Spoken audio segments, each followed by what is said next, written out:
আসসালামু আলাইকুম রহমতুল্লাহ। আশা করি সবাই ভালো আছেন, আমিও ভালো আছি আলহামদুলিল্লাহ। তো আসলে বিগত 2-3 দিন যাবৎ কোনো ভিডিও দিতে পারতেছি না।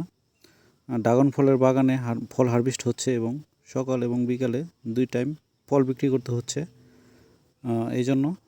তো যাই হোক, আজকে আমরা কলা গাছের চারাগুলো আনার জন্য যাব ফুলবাড়িয়াতে।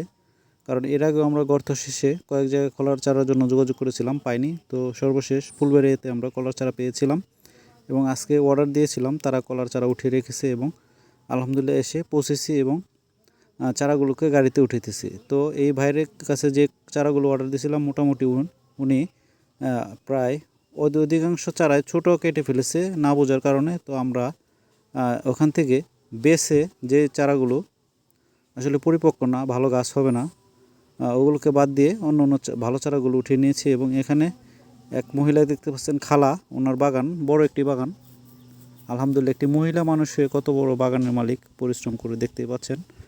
ওনার থেকে অবশেষ তার পরিবর্তে আমরা যে চারাগুলো শর্ট পড়েছিল ওখান থেকে, তো ওনার থেকে আমরা ওই চারাগুলো কিনে নিলাম। দেখতেই পাচ্ছেন কলাগুলো সবরি কলা, বেশ বড় এবং মোটা এবং হেলথফুল কলাগুলো।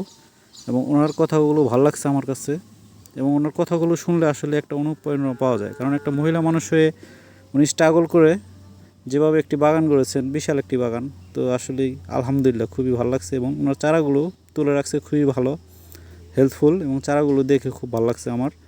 তো আমরা পিক আপ নিয়ে গিয়েছিলাম এবং সাথে আমার মামাতো ভাই ছিল, আমার এক বন্ধু ছিল।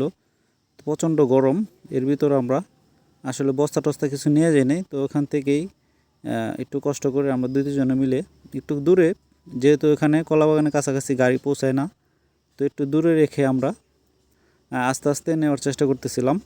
এবং চারাগুলো দেখতেই পাচ্ছেন, আসলে চারা যদি কোয়া যদি ছোট হয়, ছোট আকারে হয় এবং যদি শিকড় পরিপূর্ণ না থাকে, সেক্ষেত্রে দেখা যায় ওই চারাগুলো লাগাইলে পরিপূর্ণ গাছ হয় না। এবং ছোট কোয়ার থেকেও গাছ হয়, কিন্তু গাছ হওয়ার থেকে এবং ফলনটা আসতে খুবই দীর্ঘ একটি সময় লাগে। তো সেক্ষেত্রে যদি চারাটা যদি ভালো হয়, তো খুবই দ্রুত আল্লাহর রহমতে প্রায় 10 মাসে, 8-9-10 মাসের ভিতরে এখান থেকে ফল আশা করা যায়।